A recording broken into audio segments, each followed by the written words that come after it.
কোটা সংস্কার নিয়ে আদালতের আদেশ মানা হবে বললেন প্রধানমন্ত্রী। শিক্ষক শিক্ষার্থীদের আন্দোলনের কড়া সমালোচনা। তারাও কথা বলেন এই কোটার বিরুদ্ধে, কিন্তু তারা একথাটা কখনো উল্লেখ করেন না বা একথা বলেন না যে এই ছাত্ররা আন্দোলনের নামে ভিসির বাড়ি আক্রমণ করে লুটপাট করেছে।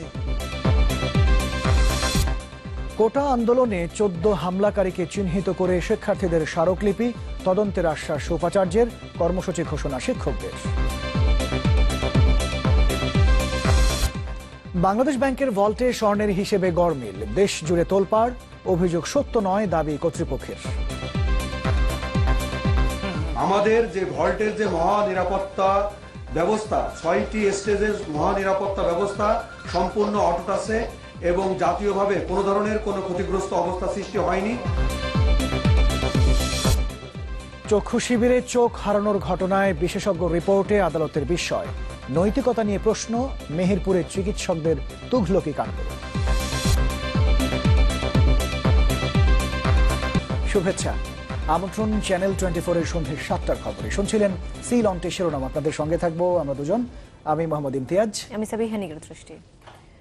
সরকারি চাকরিতে কোটা সংস্কার বিষয়ে আদালতের আদেশ মানা হবে বলে জানিয়েছেন প্রধানমন্ত্রী শেখ হাসিনা। তাই এই বিষয়ে আন্দোলনের যৌক্তিকতা নেই বলে মনে করেন তিনি।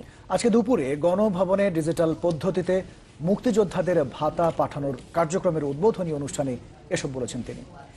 এর আগে সামাজিক নিরাপত্তা কর্মসূচির আওতায় সুবিধাভোগীদের ভাতা বিতরণ কার্যক্রমের উদ্বোধন করেন প্রধানমন্ত্রী।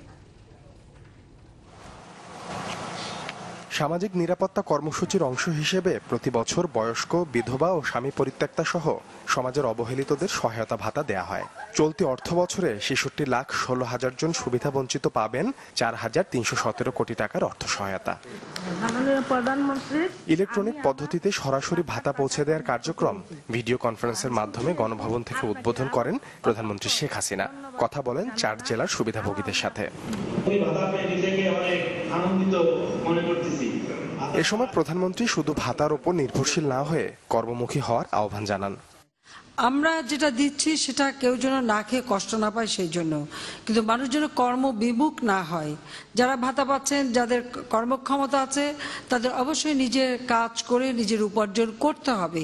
সামনে আবার নির্বাচন, জনগণ যদি ভোট দেয় নৌকায় আবার ক্ষমতা আসবো, না দিলে আসবো না, কিন্তু আমি তার আগে আমার কাজগুলিকে সুরক্ষিত করতে চাই যেন আমার দেশের মানুষের ভাগ্য নিয়ে আর কেউ ছিনিমিনি খেলতে না পারে।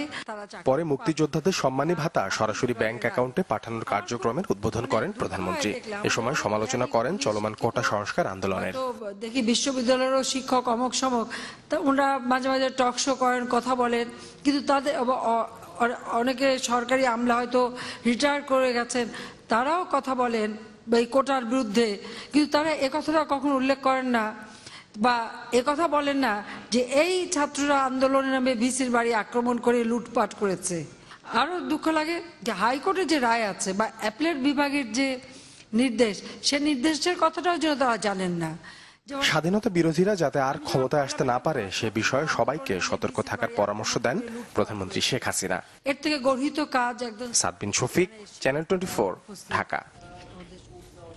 কোটা সংস্কার ইস্যুতে আজও বিক্ষোভ হয়েছে ঢাকা বিশ্ববিদ্যালয়ে। 14 হামলাকারীকে চিহ্নিত করে উপাচার্যের কাছে স্মারকলিপি দিয়েছেন নিপীড়ন বিরোধী শিক্ষার্থীরা। আর নিয়ম মেনে তদন্তের কথা জানিয়েছেন উপাচার্য। আর চলমান পরিস্থিতিতে নিরাপত্তাহীনতায় ভুগছেন বলে উপাচার্যকে চিঠি দিয়েছেন শিক্ষকরা। লাঞ্ছনার প্রতিবাদে বেশ কিছু কর্মসূচিরও ঘোষণা দেন তারা।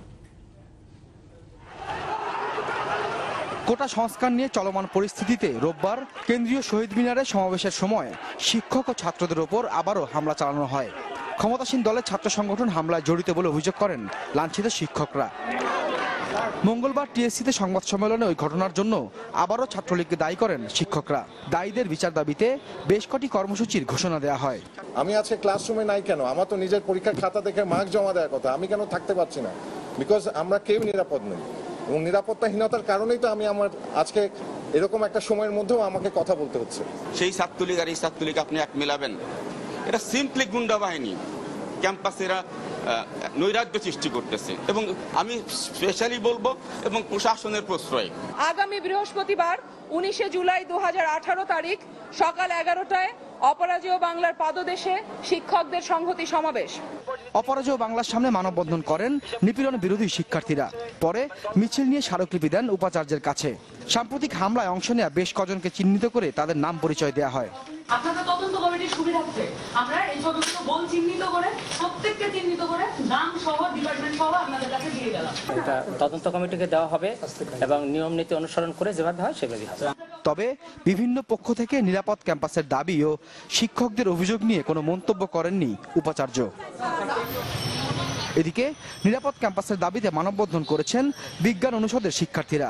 বিশ্ববিদ্যালয় কেন্দ্রীয় খেলার মাঠের সামনের রাস্তায় কর্মসূচিতে ক্যাম্পাসে হামলা ও নিপীড়ন বন্ধের দাবি জানানো হয়। মঙ্গলবার সাধারণ শিক্ষার্থীদের ব্যানারে কোনো কর্মসূচি দেখা যায়নি ক্যাম্পাসে। রাশিদ নিজাম, চ্যানেল 24, ঢাকা। ভল্টে ছিল সোনা, হয়ে গেছে মিশ্র ধাতু।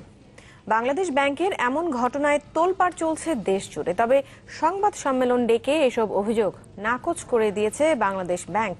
কর্তৃপক্ষের দাবি, ভল্ট থেকে সোনা গায়েবের ঘটনা সত্য নয়।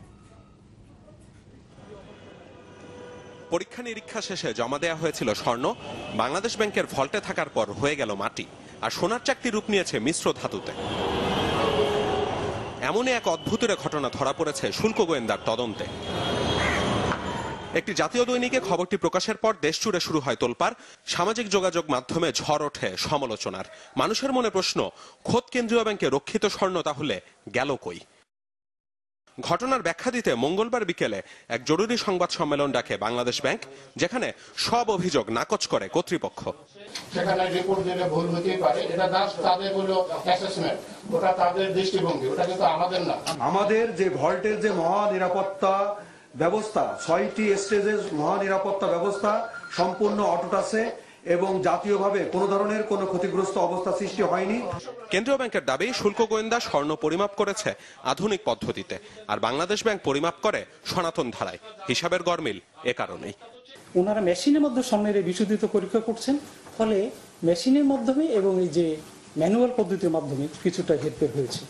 আর তারা যে মেশিনটা দিয়ে এটা ওজন করেছে অথবা ক্যারেট যাচাই করার চেষ্টা করেছে, সেই মেশিনটাও তাদের নিজস্বনা, বাহিরে থেকে ভাড়া করে একটা মেশিন নিয়ে আসছে। দৈবচয়ন ভিত্তিতে বাংলাদেশ ব্যাংকের ভল্টে রক্ষিত 963 কেজি সোনা পরীক্ষা করে অনিয়ম ধরা পড়ে শুল্ক গোয়েন্দার তদন্তে। জান্নাতুন নাইম, চ্যানেল 24, ঢাকা। রাজনীতির মাঠে আবারও আলোচনায় ইলেকট্রিক ভোটিং মেশিন বা ইভিএম।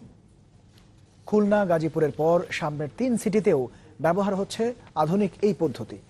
নির্বাচন কমিশন বলছে, জাতীয় নির্বাচন ঘিরে এর সক্ষমতা যাচাই করা হচ্ছে।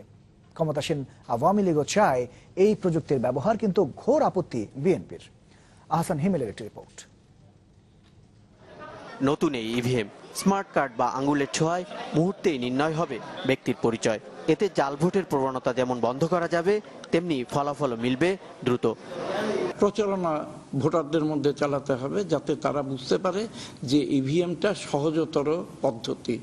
নির্বাচনে প্রযুক্তির ব্যবহারের পক্ষে শুরু থেকেই ক্ষমতাসীন আওয়ামী লীগের অবস্থান। জাতীয় নির্বাচনে সম্পূর্ণ না হলেও বড় আকারে ব্যবহার দেখতে চায় দলটি। পৃথিবীর অন্যান্য দেশে, উন্নত দেশে কিন্তু ইভিএম মেশিন ব্যবহার করা হচ্ছে। তো আমরা বাংলাদেশ আওয়ামী লীগ চায়, হয়তো এই মুহূর্তে আমাদের নির্বাচন কমিশনের সারা বাংলাদেশে ইভিএম পদ্ধতি বা ব্যবহার করে ভোটিং এর মতো ক্যাপাসিটি হয়নি, তবে আমরা আস্তে আস্তে এটিকে পপুলার করা উচিত এবং আস্তে আস্তে জনগণকে এর সাথে সম্পৃক্ত করা উচিত। সুতরাং আমরা এটার পক্ষে। ঠিক উল্টো অবস্থান বিএনপির। ইভিএম ব্যবহারের ঘোর আপত্তি জানিয়ে দলটি বলছে, ভোটে কারচুপি করতেই কমিশনকে দিয়ে এই পদ্ধতিতে নির্বাচন করতে চায় সরকার। ইভিএম ব্যবহার করার জন্য বর্তমান নির্বাচন কমিশনের যে উদ্যোগ, বোঝাই যাচ্ছে যে এটি একটি বৃহত্তর কারচুপি বাস্তবায়নের উদ্যোগ। বর্তমান নির্বাচন কমিশন নির্বাচন সুষ্ঠু নিরপেক্ষ করার জন্য এদের কোনো মাথা ব্যথা নাই। তাদের একমাত্র চিন্তা হলো কিভাবে আওয়ামী লীগকে নির্বাচনী বৈতরণী পার করা যায়। তবে দু দলের অবস্থান যাই থাকুক, ইভিএম ব্যবহারের বেশ বড় প্রস্তুতি নিয়ে এগুচ্ছে নির্বাচন কমিশন। আহসান হিমেল, চ্যানেল 24, ঢাকা। 3 সিটি নির্বাচনে প্রচারণার পাশাপাশি বাড়ছে উত্তেজনা।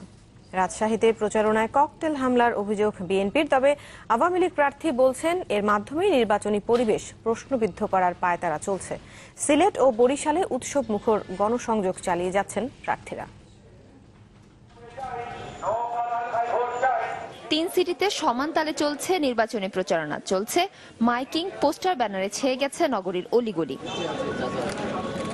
প্রচারণার 8ম দিনে এসে রাজশাহীতে কিছুটা উত্তেজনা ছড়িয়েছে বিএনপি প্রার্থী প্রচারণায় ককটেল হামলার ঘটনা। বিএনপি নেতাদের অভিযোগ, নগরীর সাগরপাড়া বটতলা মোড়ে নির্বাচনী প্রচারণা প্রস্তুতিতে 3টি ককটেল বিস্ফোরণ ঘটায় দুর্বৃত্তরা। এতে গণমাধ্যম কর্মী সহ আহত হন 2 জন। শান্তিপূর্ণ প্রোগ্রামকে ব্যাহত করার জন্য মানে বানচাল করার জন্য তারা ঘটনা ঘটিয়েছে। এ ব্যাপারে আওয়ামী লীগ প্রার্থী বলছেন নির্বাচনী পরিবেশ প্রশ্নবিদ্ধ করার পায়তারা চলছে। যখন রুহুল কুদ্দুস তালুকদার দুলু, যিনি বাংলা ভাইকে তৈরি করেছিলেন, তিনি রাজশাহীতে উপস্থিত হয়েছেন গতকালকে, আমি যতটুকু জানি, এবং তিনি রাজশাহীতে অবস্থান করছেন। তাদের সঙ্গে তো সেই সমস্ত জঙ্গি গোষ্ঠীর যোগাযোগ আছেই। তো তারা এই সমস্ত ঘটনা ঘটিয়ে রাজশাহীর এই শান্তিপূর্ণ পরিবেশকে বিঘ্নিত করতে চাচ্ছেন। অপ্রীতিকর ঘটনা ঠেকাতে প্রস্তুতির কথা বলছেন প্রশাসন। কেউ যদি কোনো রকমের অন্য কেউ যদি সহিংসতা করতে চায় সে ব্যাপারে পুলিশ আছে, তারা তাদের সেই ব্যাপারটা তারা দেখবে। আমরা বিষয়টা অনুসন্ধান করে দিচ্ছি, সর্বোচ্চ গুরুত্ব দিয়ে এটা দেখা হচ্ছে। এখানে সিটি কর্পোরেশন নির্বাচনের পরিবেশ যেন কেউ ভণ্ডুল করতে না পারে সেটা সর্বোচ্চ গুরুত্ব দিয়ে আমরা দেখছি। সিলেটে এক গোল টেবিল আলোচনায় অংশ নেন মেয়র প্রার্থীরা। উন্নয়ন পরিকল্পনা তুলে ধরে আশা প্রকাশ করেন নিজেদের জয়ের ব্যাপারে। সিটি নির্বাচনে আওয়ামী লীগের প্রার্থীকে সম্মিলিতভাবে সমর্থন দিয়েছে 14 দল। প্রচারণায় গঠন করা হয়েছে 3টি টিম, যারা আগামী 22 জুলাই থেকে প্রচারণায় অংশ নেবেন। আজকে দুপুরে ধানমন্ডিতে 14 দলের বৈঠক শেষে এসব কথা জানিয়েছেন জোটের মুখপাত্র মোহাম্মদ নাসিম।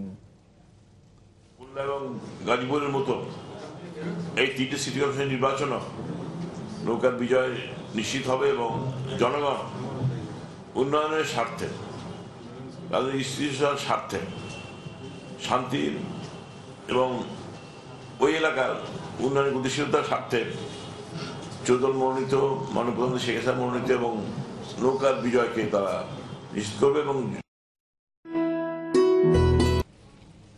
চুয়াডাঙ্গার চক্ষু শিবিরে 20 জনের চোখ হারানোর ঘটনায় বিশেষজ্ঞ কমিটির রিপোর্ট নিয়ে বিস্ময় প্রকাশ করেছেন আদালত। একটি চোখ ভালো আছে এমন রিপোর্ট দেয়ায় হাইকোর্ট বলেছে যে এই ঘটনায় প্রমাণ করে চিকিৎসকদের নৈতিকতা কোন পর্যায়ে।